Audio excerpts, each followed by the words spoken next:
Hi, I'm Joe Parisi. I'm the studio and audio director at Enfusion. Hi, I'm Carissa Isolano, and I'm the art director here. And we're going to give you a sneak peek at SpaceNoir.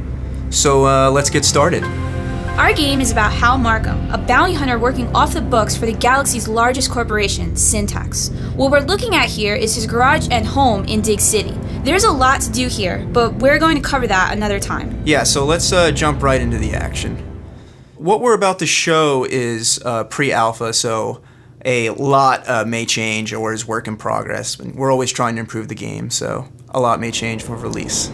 This is a side quest where we've been hired to defend a black market dealer's ship depot until he can defend it himself. This is more on the lighter action side and not so much the heavier noir story elements that are in the game, which we haven't really shown yet, but that's not too far off.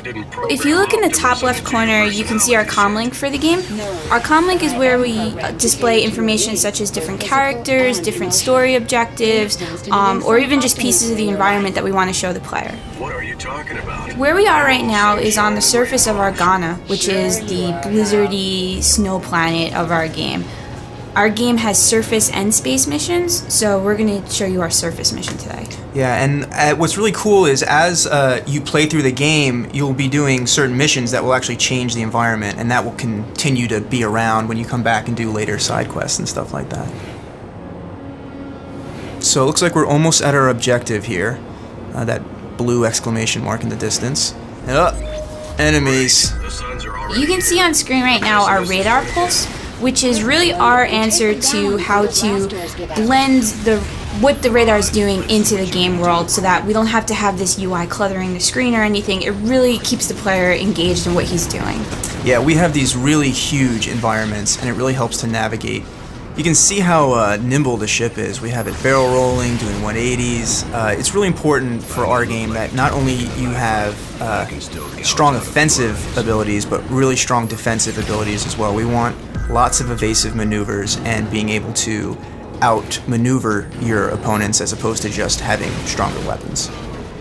Going along with our minimalist HUD that we have for the game, one of the really cool features is that we actually display the health of the player on his ship, which is those nice little red pipes that are in the back. And as the player takes damage, you can actually watch those drain, which is really cool.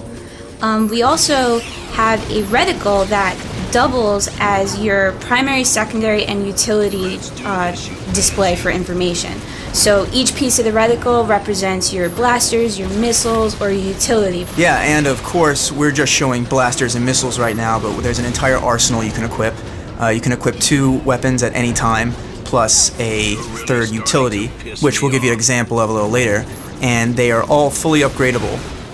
And what's a cool thing about our upgrade system is it doesn't just increase the stats. Once you get a weapon or utility to a certain level, basically a new version of it appears. Like for the blasters, you'll gain some extra blasters, and for the missiles, you can lock onto multiple enemies and fire at the same time. So stuff like that is really cool. And it's not just weapons and utilities. You can upgrade your hull, your thrusters, change the paint job, all kinds of stuff you can do. Something that's really important for us with our art style was really pushing everything over the top. Our explosions, if we made them and we liked them, we'd make them 3 times bigger.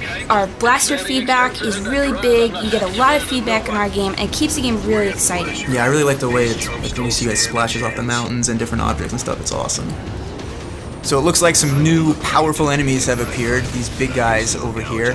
They're not as easy as the grunts. You have to take out their weak points. So as we get close, it's time to whip out our utility, and boom, cloaked. The turrets lose track of me, and I can attack at will without having to worry about taking any more fire. Until, the cloak wears off, of course. And we've got a bunch of other utilities that do other exciting things like that. One of the cool things about the game is depending how you outfit your ship before you enter into a mission, it totally changes how you would approach handling certain enemies and situations. One of the things that was really important to us when we started the game was how to approach the whole idea of what noir really was. And I think what we wanted to do is make sure that people knew that noir didn't have to be black and white and boring. It was really important to us to show that we can have a fun, action-y kind of game and still keep a lot of the core elements that make noir what it is. We played a lot of Star Fox. We've got a lot of really big fans of Rogue Squadron here. Yeah, the Rogue Squadron, we really love the intensity that feeling you got, you know, sweaty palms holding the controllers, trying to white knuckle it through the mission, which you really can't experience until you pick up the controller. And that's really what's so special about our game, is that we've looked at all these old classic games that meant so much to us and did our best to really combine all of our favorite elements from these games into just one big, huge experience. And that's it. Looks like we've saved the day. The ship depot is intact, just barely, smoking there. And Hal is going to head on back to his garage to collect on the bounty.